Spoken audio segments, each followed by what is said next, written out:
Shalom saudaraku yang dikasihi Tuhan, selamat datang kembali di YouTube kita membongkar fakta Alkitab. Channel yang akan membawa kita semakin mengenal kebenaran firman Tuhan, memperluas wawasan pengetahuan kita tentang Alkitab, dan menguatkan iman kita setiap hari. Dan malam ini kita masuk ke pembahasan yang sangat dalam dan menurut saya ini menggugah hati. Ya. Jadi malam ini adalah serial yang kedua yang akan kita bahas, yaitu seperti semalam manusia yang dipuji oleh Allah. Semalam kita sudah membahas Ayub. Nah, sekarang ada manusia juga yang dipuji oleh Allah. Siapa itu? Nuh. Nuh adalah tetap benar di tengah dunia yang jahat. Nanti kita akan baca itu di Kejadian pasal 6 ayat 9. Nah, yang penting adalah apa perkataan Allah, apa pujian Allah itu. Kira-kira demikian. Nuh adalah seorang yang benar dan tidak bercela. Nah, itulah kalimat pujian Allah. Mengapa Nuh dipuji? Nah, jawabannya adalah karena seluruh dunia hidup dalam dosa, tetapi Nuh tetap hidup bersama Allah. Itu yang mengagumkan dalam kehidupan Nuh. Nah, kapan itu kejadiannya? Sebelum air bah dan sebelum air bah menghancurkan bumi. Di mana kejadiannya itu? Yaitu di tengah generasi manusia yang rusak moralnya. Itulah konteksnya. Nah, apa pelajaran dari pembahasan kita? Yaitu Tuhan tetap melihat orang yang setia walaupun jumlahnya sedikit. Nah, itulah orang yang kedua, dan malam ini kita akan membahas juga beberapa orang lagi yang dipuji oleh Allah, yaitu Abraham. Dia dipuji karena ketaatan Abraham. Nah, itu bisa kita lihat nanti di kitab Kejadian pasal 22 ayat 12. Mari kita lihat dulu perkataan Allah memuji Abraham. Apa pujian Allah itu? Begini. Sekarang aku tahu bahwa engkau takut akan Allah. Ini luar biasa perkataan Allah itu. Sekarang aku tahu bahwa engkau takut akan Allah. Nah, mengapa dia dipuji? Jawabannya adalah karena Abraham rela menyerahkan Ishak demi taat kepada Tuhan. Nah, padahal kita tahu Ishak adalah anak satu-satunya yang diberikan oleh Allah melalui istrinya Sarah. Nah, kapan itu? Itu saat ia diuji di Gunung Moria. Di mana itu? Ya, di tanah persembahan kepada Tuhan. Nah, apa pelajaran dari peristiwa ketaatan Abraham itu? Pelajarannya adalah iman yang sejati tetap taat walaupun hati sedang berat. Ya, kita tahu dia sudah menunggu anaknya itu sudah sangat lama, tapi Abraham harus merelakan itu. Ya. Yang ketiga, manusia yang dipuji oleh Allah, yaitu Musa. Kita tahu Musa adalah manusia yang paling lembut hatinya. Nanti kita akan bisa baca dalam kitab Bilangan 12 ayat 3. Nah, seperti biasa, apa pujian Allah itu? Bagaimana perkataan Allah memuji Musa? Begini. Adapun Musa ialah seorang yang sangat lembut hatinya. Nah, itulah perkataan Allah memuji Musa. Kapan itu terjadi? Terjadi adalah saat Miriam dan Harun mengkritik Musa. Di mana kejadiannya itu? Kejadiannya adalah di dalam perjalanan bangsa Israel di padang gurun. Nah, ketika mereka di padang gurun masih. Nah, apa pelajaran yang bisa kita angkat dari Musa tadi?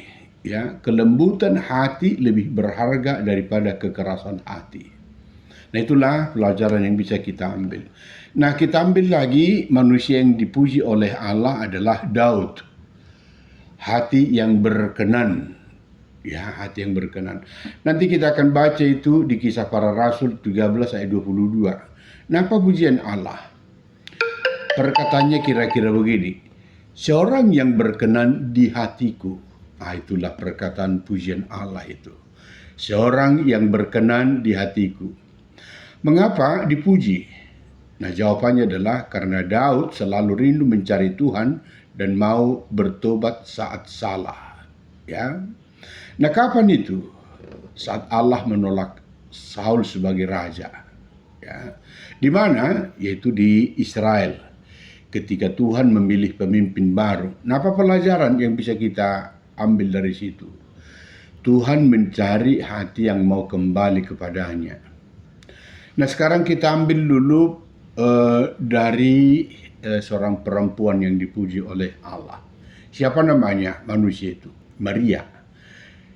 Maria dipakai karena kerendahan hatinya. Nah nanti ini akan bisa kita baca di kitab Injil Lukas pasal 1 ayat 28. Nah bagaimana perkataan pujian Allah itu? Begini. Hai engkau yang dikaruniai. Nanti kita akan baca secara panjang lebar itu ya. Nah mengapa dipuji? Karena Maria bersedia dipakai Tuhan walaupun resikonya besar. Nah kapan peristiwa itu? Jawabnya adalah saat malaikat Gabriel datang. Di mana peristiwa itu? Di Nazaret. Nah ini penting. Pelajaran apa yang bisa kita ambil dari situ? Pelajarannya adalah Tuhan memakai orang yang rendah hati dan bersedia taat. Nah yang berikut Yohanes, yaitu Yohanes Pembaptis. Jadi Yohanes Pembaptis itu besar di hadapan Tuhan. Jadi ini nanti kita akan baca di kitab Injil Matius pasal 11 ayat 11. Apa perkataan pujian Allah itu bagi Yohanes Pembaptis? Begini. Tidak pernah tampil seorang yang lebih besar. Ini luar biasa pujian Allah itu bagi Yohanes. Mengapa dipuji? Karena Yohanes hidup untuk mempersiapkan jalan bagi Yesus. Nah ini penting. Kapan peristiwa itu? Yaitu saat Yesus berbicara kepada orang banyak. Nah di mana peristiwa itu? Yaitu di tengah pelayanan Yesus. Apa pelajaran dari Yohanes ini? Hidup yang memuliakan Tuhan akan dikenang di surga. Oh luar biasa ya. Nah sekarang kita masuk dulu ke manusia yang bernama kalau kalian tahu itu perwira Romawi, imam yang mengagumkan. Nah perwira Romawi dalam Injil Matius pasal 8 ayat 10 kita akan baca nanti perkataan pujian Allah itu. Begini, iman sebesar ini tidak pernah aku jumpai. Nah itulah perkataan pujian Allah. Pertanyaan mengapa dipuji? Karena ia percaya kuasa Yesus tanpa harus melihat langsung mujizat terjadi. Kapan itu terjadi? Saat ia meminta kesembuhan hambanya. Nah di mana peristiwa itu? Peristiwa itu adalah di Kapernaum. Nah pelajaran apa yang bisa kita petik dari yang bisa kita perbincangkan tadi itu perwira Romawi itu. Nah pelajarannya adalah iman yang percaya tanpa melihat sangat berharga di mata Tuhan. Nah malam ini kita akan merefleksikan nama-nama yang ada yang kita sebutkan tadi. Apa refleksi malam ini? Bapak Ibu, saudara-saudara, mengapa sedikit manusia dipuji Allah? Nah, jawabannya mungkin karena banyak manusia lebih memilih hidup mengikuti duniawi. Ya, mengejar pujian manusia. Hidup setengah-setengah dengan Tuhan. Nah, tetapi orang-orang yang dipuji oleh Allah adalah mereka yang tetap setia saat sulit, tetap taat saat diuji, tetap percaya saat tidak mengerti, tetap hidup benar walaupun sendiri. Hari ini Tuhan masih mencari manusia seperti itu. Bukankah manusia yang paling terkenal, bukan manusia yang paling terkenal, bukan manusia yang paling kaya, tetapi manusia yang hatinya sungguh-sungguh bagi Tuhan. Nah, pertanyaan sekarang adalah, jika Tuhan melihat hidup kita hari ini, apakah Tuhan berkenan? Jangan hanya mencari pujian manusia, carilah hidup yang dipuji oleh Allah. Karena pujian manusia hanya sementara, tetapi perkenanan Tuhan membawa hidup kepada kekekalan. Tulis di komentar, Tuhan membentuk hatiku agar hidupku berkenan kepada Allah. Jangan lupa like, comment, share, subscribe. Karena satu video ini bisa menguatkan banyak jiwa yang sedang lemah. Sampai jumpa di serial berikutnya, yaitu membongkar fakta. Shalom.